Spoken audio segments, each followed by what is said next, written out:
saya punya, karena ini kita ngomongin mental health ya.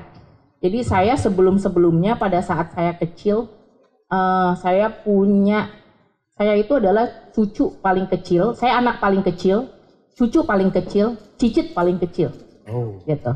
Paling muda, maaf, saya nggak kecil, lupa. Paling muda gitu. Nah itu saya dengan kakak saya yang di atas saya itu 5 tahun. Yang paling dekat, ya. Artinya apa? Artinya pada saat saya masih kecil, umur 5 tahun tuh sangat signifikan. Saat ini sih enggak kalau udah gede ya. Iya benar. Tapi pada saat kita masih kecil, umur 5 tahun kan signifikan. Kakak saya waktu saya kelas 1 SD, kakak saya udah kelas 6 SD. Mana mau dia main sama anak kelas 1 SD. Yes. Dan itu lumrah. Tapi saat itu saya jadi nggak punya teman karena setiap kali saya mau main sama kakak saya, mereka akan selalu bilang, nggak usah main sama kita, kamu anak kecil. Gitu. Di keluarga besar gitu juga. Sepupu-sepupu saya lebih tua semuanya. Udah nggak usah main sama kita gitu.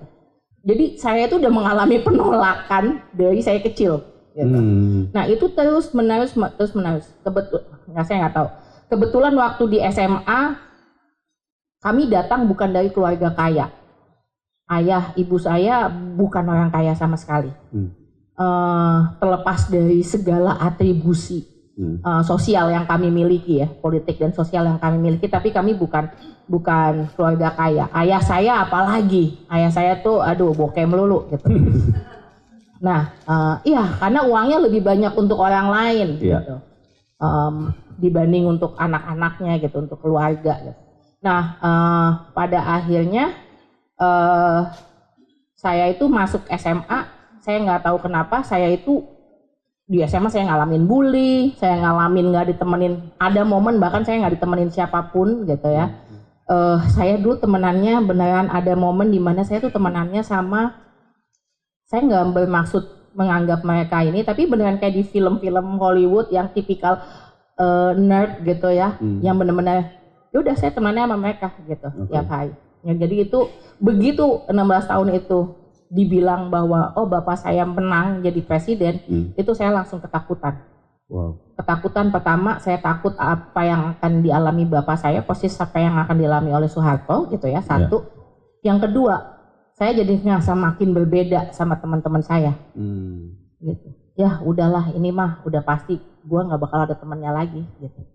Jadi begitu masuk kuliah benar-benar kelihatan perbedaannya. Nggak ada anak lain yang diikutin pengawal kan. Makanya saya selalu bilang sama pengawal saya, kamu jaga kamu pokoknya nggak boleh ikut saya masuk, nggak boleh, kamu nggak boleh ikut saya ke kampus. Udah kamu di parkiran aja. Akhirnya mereka jaga di parkiran. Dan udah gitu apa? Kalau mereka jaga di parkiran belakang, ya saya pulang lewat depan. Kalau mereka jaga di parkiran depan, saya pulang lewat belakang.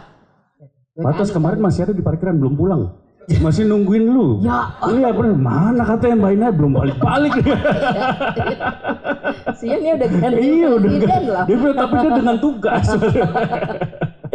Gitu. Jadi pas kuliah itu juga udah bener ya bahwa kita masa SMA mungkin teman-teman Bapak Ibu adalah masa rebel kita ya. Masa turning secara mentally yang juga itu dalam hidup lah ya, yang gede gitu.